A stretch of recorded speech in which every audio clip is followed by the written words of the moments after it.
BC reservation చట్టాన్ని parliament లో ఆమోదించాలని demand చేశారు పలువురు జాతీయ నేతలు. ఢిల్లీలో జంతర్ మంతర్ దగ్గర చేపట్టిన బీసీ సంక్షేమ సంఘాల మహాధర్నాలో పాల్గొన్న నేతలంతా కూడా ఈ బిల్లుకు తమ సంపూర్ణ మద్దతుని ప్రకటించారు. ఈ కార్యక్రమంలో తెలంగాణ మంత్రులు, ఎమ్మెల్యేలు, ఎమ్మెల్సీలు, ఇతర నేతలంతా పాల్గొన్నారు.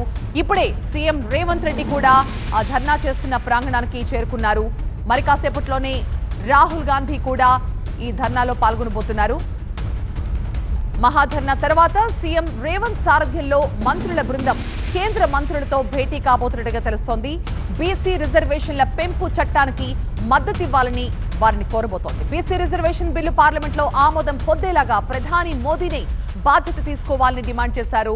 ఆది శ్రీనివాస్ బీసీ కులగణన చేపట్టిన తెలంగాణ రాష్ట్రం దేశానికి ఒక రోల్ మోడల్ గా నిలిచింది అన్నారు. అలాగే ఇచ్చిన హామీలను బీజేపీ నిలబెట్టుకోవడం లేదన్నారు ఎన్సీపీ ఎంపీ సుప్రియా సూలే. మహారాష్ట్రలో హామీల అమలుకు డబ్బులు లేవని చెప్తున్నారంటూ ఆరోపించారు. బీసీ రిజర్వేషన్ బిల్లుకు తమ సంపూర్ణ మద్దతు ఉంటుందని చెప్పారు సుప్రియా సూలే. బీసీల మహాధర్నాలో సీఎం రేవంత్ రెడ్డి పాల్గొంటున్నారు. ఆ దృశ్యాలను మనం ఢిల్లీ నుంచి లైవ్ లో చూస్తున్నాం. మా అసోసియేట్ ఎడిటర్ మహాత్మా మరింత సమాచారం అందిస్తారు. మహాత్మా, బీసీ మహాధర్నాకు తెలంగాణ సీఎం రేవంత్ రెడ్డి చేరుకున్నారు. ఇంత ముందు చాలా మంది నేతలు వచ్చారు. వివిధ రాజకీయ పార్టీలకు, ముఖ్యంగా ఇండి కూటమికి చెందిన రాజకీయ పార్టీల నేతలు చాలా మంది వచ్చి ఈ ధర్నాకు సంఘీభావం తెలిపారు. బీసీలకు 42% రిజర్వేషన్లను కల్పిస్తూ తెలంగాణ ప్రభుత్వం తీసుకున్న నిర్ణయాన్ని వారంతా కూడా మెచ్చుకున్నారు. వచ్చిన వారిలో ఎన్సీపీ నుంచి సుప్రియా సూలే, మరికొంతమంది నేతలు ఉన్నారు. అలాగే డిఎంకే నుంచి కనిమొని, ఇంకొంతమంది తమిళ ఎంపీలు హాజరయ్యారు. కర్ణాటకకు చెందిన వారు వచ్చారు. పంజాబ్ రాష్ట్రం నుంచి కూడా కొంతమంది ఎంపీలు, ప్రజాప్రతినిధులు వచ్చి ఈ ధర్నాలో పార్టిసిపేట్ చేసి తెలంగాణ ప్రభుత్వం తీసుకున్న నిర్ణయం దాన్ని మెచ్చుకుంటూ తమిళనాడుకు చెందిన కనిమొలి మాట్లాడుతూ, మొట్టమొదట తమిళనాడులో ఈ తరహా ప్రయోగం జరిగింది.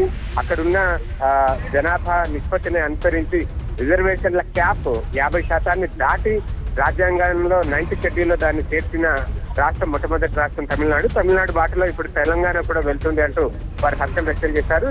ఇదే మాదిరిగా దేశవ్యాప్తంగా కులగణన చేపట్టాలి, ఆ మేరకు రిజర్వేషన్లను పెంచాలి అన్న డిమాండ్ కూడా వారు చేస్తున్నారు.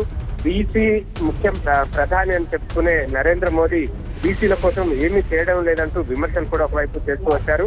మొత్తంగా తెలంగాణ రాష్ట్ర ప్రభుత్వం చేపట్టిన 42% రిజర్వేషన్ల వ్యవహారాన్ని కేంద్ర ప్రభుత్వం ఆమోదించాలి అంటూ వారంతా కూడా డిమాండ్ చేశారు. ఇందులో ఎంఐఎం నేత అసదుద్దీన్ ఓవైసీ సైతం ఈ ధర్నాలో పార్టిసిపేట్ చేసి ఆ ముస్లిం మైనారిటీలను బీసీలుగా చేర్చి 42% పెంచిన నిర్ణయం వల్ల కేవలం హిందువులు మాత్రమే కాదు, ముస్లిం మైనారిటీలకు కూడా ప్రయోజనం లభిస్తుంది. దీన్ని కేంద్ర ప్రభుత్వం ఖచ్చితంగా ఆమోదించి తీరాల్సిందేనంటూ ఆయన సైతం డిమాండ్ చేశారు.